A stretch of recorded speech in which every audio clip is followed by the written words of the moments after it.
Teve nocaute no último segundo, teve nocaute digno de um filme do Van Damme e até um jiu-jiteiro que não fazia a menor ideia do que é o nocaute, mas conseguiu apagar alguém. Pessoal, 2024 teve uma série de nocautes fantásticos e eu tenho certeza que você, fã de MMA, quando chega no final do ano, uma das primeiras coisas que você faz é relembrar qual foi os melhores nocautes que eu vi esse ano. Mas relaxa, pessoal, porque eu separei pra você uma seleção aqui nesse vídeo. Os 10 melhores nocautes que a gente assistiu no UFC em 2024. Vamos lá!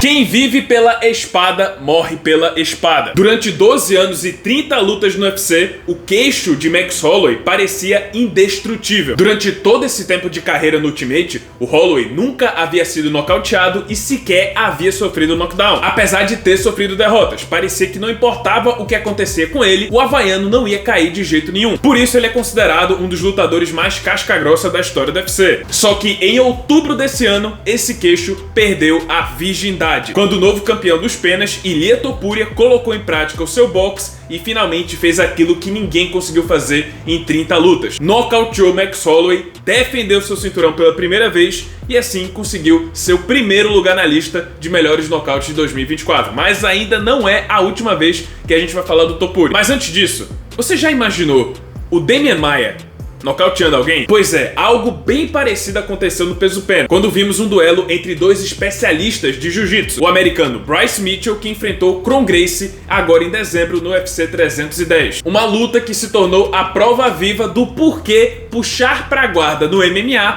não funciona. O Kron passou 3 rounds tentando puxar o Bryce Mitchell pra guarda como se fosse um campeonato mundial de jiu-jitsu. O problema é que era a modalidade errada, ele estava numa luta de MMA, onde é permitido você acertar socos e cotoveladas quando você chega no solo contra o seu adversário. E o Kron Gracie lembrou disso da pior forma possível, porque no terceiro e último round, novamente o brasileiro puxou pra guarda e foi brutalmente nocauteado por uma cotovelada do Bryce Mitchell, que conseguiu o primeiro nocaute de toda a sua carreira no MMA. O Mitchell, que era outro especialista de jiu-jitsu, só sabia levar pro chão, não tinha base alguma na trocação e mal sabia o que era o nocaute. Mas quem sabe muito bem aplicar um nocaute em alguém é o americano Dustin Poirier, que no início de 2024 não estava com toda essa confiança. Acontece que depois de mais de 6 anos lutando lá no top 5 dos leves, ter disputado o cinturão 2 vezes e perdido pro Charles do Bronx e pro Khabib Nurmagomedov, e por ter sido nocauteado na última luta pelo Justin Gaethje, todos imaginavam que o Dustin Poirier caminhava para a reta final da sua carreira em 2024. E a sua primeira luta esse ano contra a promessa Benoit Saint-Denis seria meio que a passagem do bastão. O francês assumiria o lugar do Poirier no topo da divisão. Mas o ex-campeão interino mostrou que ainda estava bem vivo nessa categoria. Não só o Poirier conseguiu sobreviver à pressão do francês no primeiro round, como desligou a promessa mais jovem com um cruzado certeiro no segundo round, que deu à sua carreira mais um respiro e inclusive fez ele disputar o cinturão pela terceira vez na sua carreira. Infelizmente, ele não obteve sucesso. Mas quem obteve muito sucesso em 2024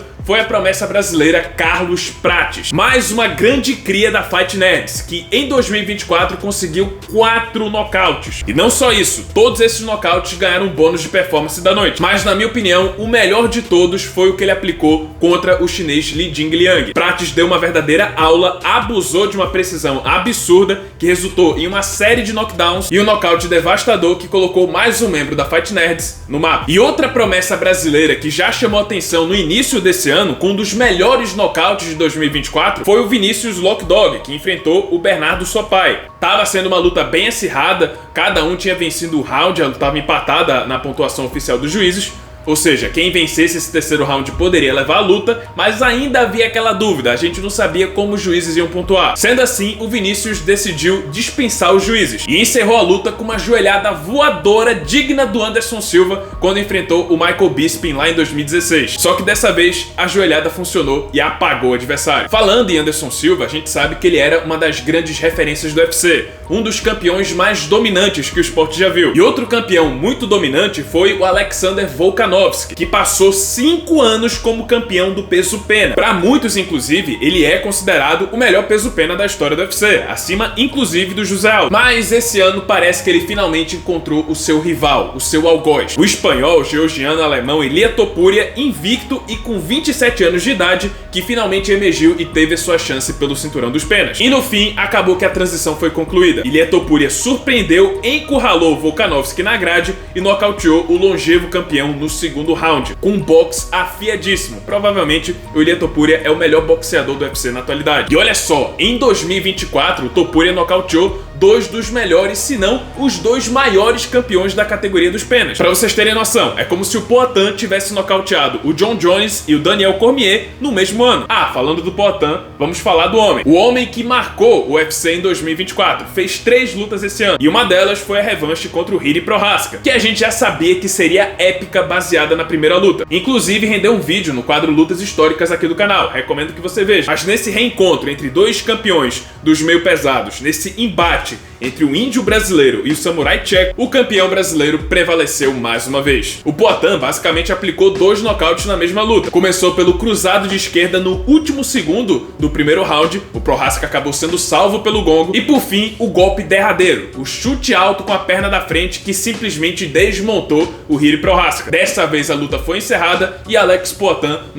Poatan nocauteou seu segundo campeão em 2024. Vamos falar agora do primeiro, porque eu pensei bastante antes, eu achava até que esse chute do Poatan tinha sido um nocaute melhor, mas pensando bem, eu acho que esse foi bem mais icônico. E eu tô falando do nocaute do Poatan contra o Jamal Hill, que também aconteceu esse ano e marcou a luta principal do UFC 300, depois de tanta provocação por parte do americano. Só que ainda no primeiro round, sem correr praticamente nenhum risco, o Poatan encaixou seu clássico cruzado de esquerda, que foi suficiente para mandar o ex-campeão direto pro chão. O Poatan finalizou com mais alguns socos e ainda mandou essa comemoração icônica, que até hoje o Jamal Hill não engoliu. E agora, pessoal, eu vou mostrar pra vocês uma cena que parece que foi tirada de um filme. Parece que eu assisti um filme do Van Damme, porque você nunca imagina um nocaute desse acontecendo. É um daqueles nocautes assim inimagináveis, como por exemplo, o chute rodado do Edson Barbosa, a cotovelada invertida do Anderson Silva, aquele chute rodado do Joaquim Buckley e agora o soco giratório duplo do Sharan Magomedov. Pois é, foi uma sequência de 2 socos giratórios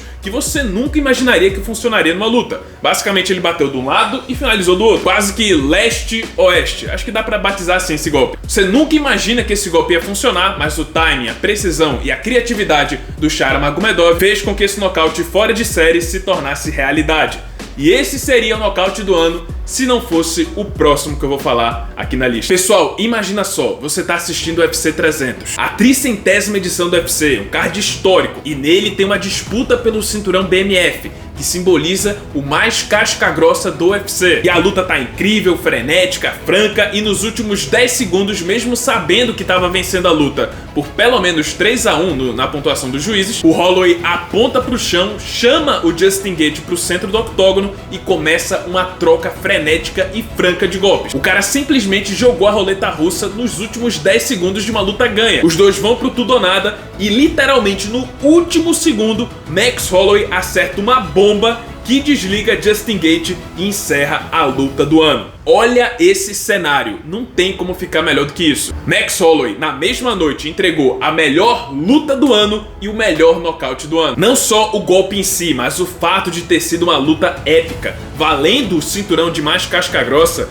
e dele ter arriscado tudo pra partir pra trocação no último segundo e ainda ter conseguido o nocaute, pra mim não tem como superar isso em 2024. Foi uma das melhores cenas que eu já vi acompanhando esse esporte, foi um dos momentos mais épicos que eu já vi ao vivo no UFC, e apesar do ano do Holloway ter terminado com uma derrota, ele fez o seu papel e entregou a melhor luta e o melhor nocaute de 2024. Mas aí, pessoal, faltou alguma coisa? Faltou algum nocaute? Alguma menção honrosa? Se você tiver, deixa aí nos comentários pra gente debater um pouquinho depois do vídeo. E é isso, esse foi o vídeo, espero que tenham gostado. Se você gostou, deixa seu like, se inscreve no canal já ativando o sininho das notificações para não perder o próximo conteúdo. E é isso, muito obrigado por terem assistido e até a próxima.